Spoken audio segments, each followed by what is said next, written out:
Elle est un phare de foi pour des milliards de personnes. Depuis des siècles, la Vierge Marie a été une figure centrale dans la foi chrétienne, un modèle de vertu et de piété. Son image, souvent représentée dans l'art et la culture, incarne la pureté et la dévotion. Un symbole de pureté et de dévotion inébranlable. Elle est souvent représentée avec une expression de sérénité et de grâce. Un rappel constant de sa foi inébranlable et de son rôle crucial dans l'histoire chrétienne. La Vierge Marie, mère de Jésus, occupe une place unique et vénérée dans les annales de l'histoire et dans le cœur des fidèles. Son influence s'étend bien au-delà de son époque, touchant des générations de croyants à travers les âges. Sa vie, une tapisserie tissée de filles à la fois ordinaires et extraordinaires, continue de fasciner et d'inspirer. Chaque événement de sa vie, de l'Annonciation à l'Assomption, est imprégné de mystères et de significations profondes. Des débuts les plus humbles à Nazareth à sa glorieuse Assomption, le parcours de Marie transcende le temps et la culture. Son voyage est une source d'inspiration pour ceux qui cherchent à comprendre le divin à travers l'humanité. Cet essai cherche à explorer la vie et la mort énigmatiques de la Vierge Marie. Nous plongerons dans les récits et les traditions qui entourent sa vie, cherchant à dévoiler les vérités cachées et les leçons spirituelles qu'elle offre. Nous allons nous pencher sur des aspects moins connus de son existence, de ses jeunes années aux événements miraculeux qui ont entouré sa mort. Ces récits, souvent oubliés, révèlent une dimension plus humaine et accessible de Marie. Nous examinerons sa profonde signification théologique, son impact sur la doctrine chrétienne et son héritage durable dans l'art, la culture et le cœur des croyants du monde entier. Son influence est visible dans les églises, les musées et les foyers, où son image continue d'inspirer et de réconforter. Rejoignez-nous pour un voyage à la découverte des mystères et des miracles qui entourent la vie et la mort de la Vierge Marie.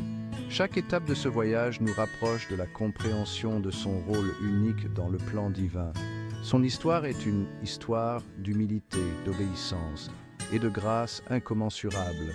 Elle a accepté son rôle avec une foi et une confiance totale en Dieu, montrant un exemple de soumission et de dévotion que beaucoup cherchent à imiter. C'est une histoire qui résonne profondément dans l'expérience humaine, qui parle de notre désir de sens, de but et de connexion avec le divin.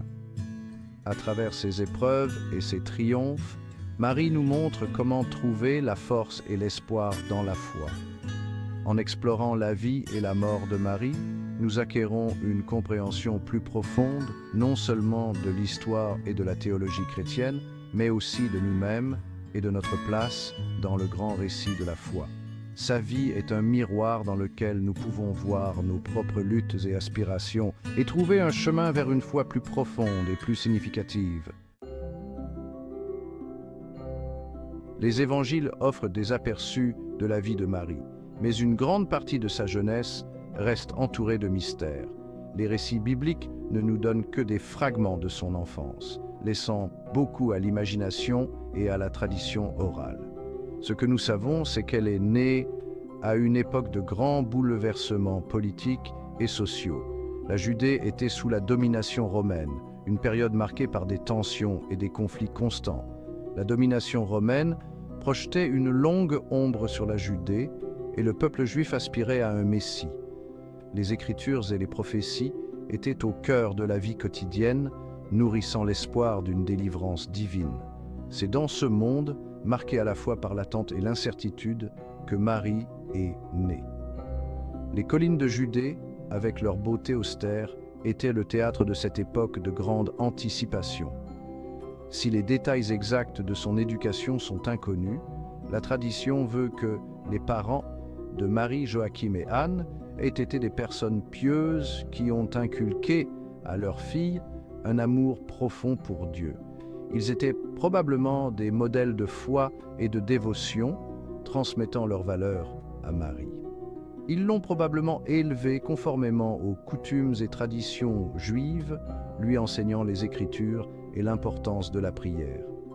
Les rituels familiaux comme l'observation du sabbat et l'étude de la Torah faisaient partie intégrante de son éducation.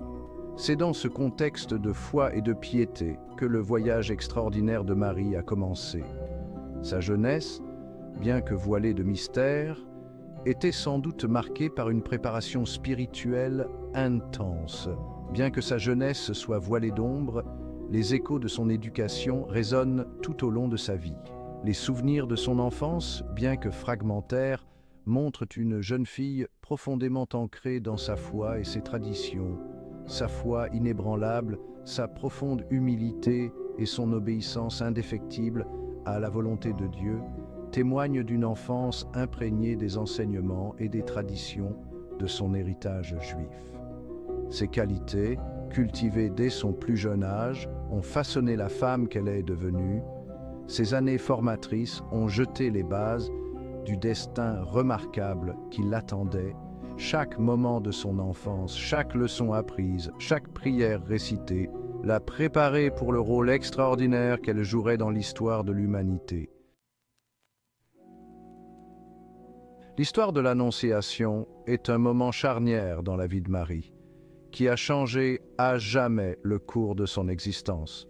Ce moment, immortalisé par d'innombrables artistes à travers les âges, est empreint de mystère et de révérence.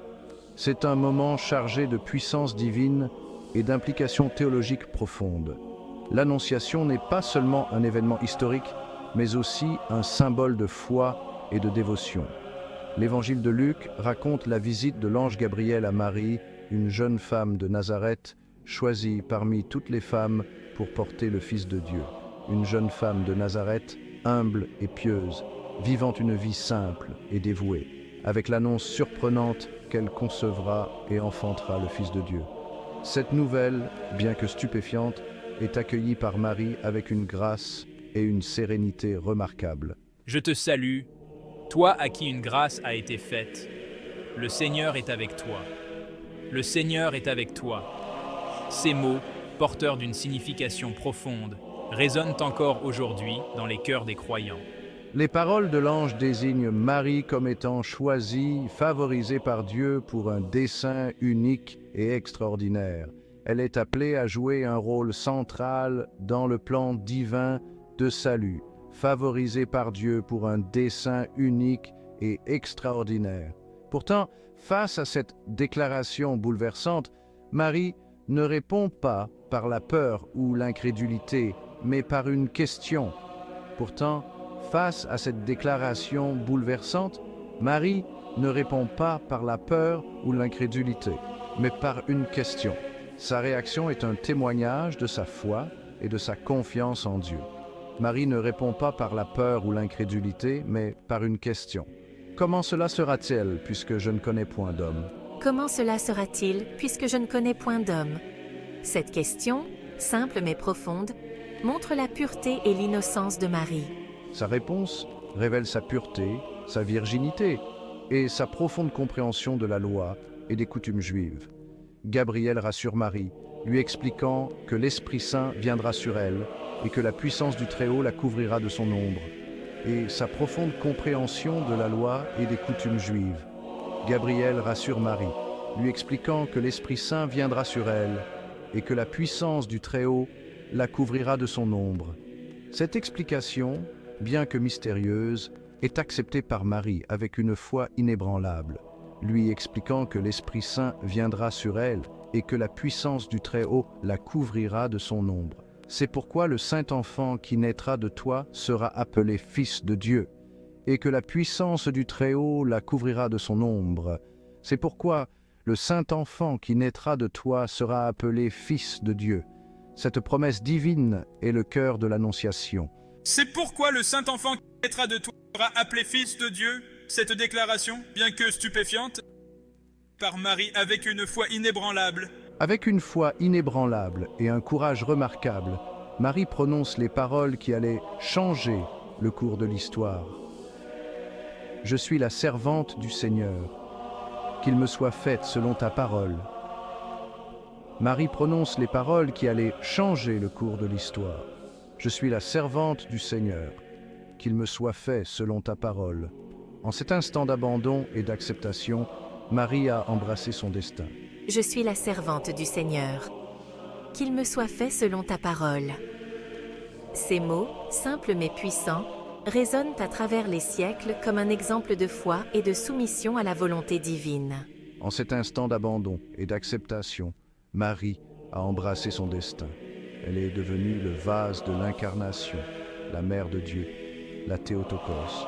Son oui a ouvert la voie à la rédemption de l'humanité. Marie a embrassé son destin. Elle est devenue le vase de l'incarnation, la Mère de Dieu, la Théotokos. L'Annonciation marque le début du voyage extraordinaire de Marie en tant que Mère de Dieu. Elle est devenue le vase de l'incarnation, la Mère de Dieu, la Théotokos. L'Annonciation marque le début du voyage extraordinaire de Marie en tant que Mère de Dieu. Ce moment sacré est célébré chaque année par des millions de fidèles à travers le monde. L'Annonciation marque le début du voyage extraordinaire de Marie en tant que Mère de Dieu. Ce moment sacré est célébré chaque année par des millions de fidèles à travers le monde, rappelant l'importance de la foi, de l'obéissance et de la grâce divine dans nos vies.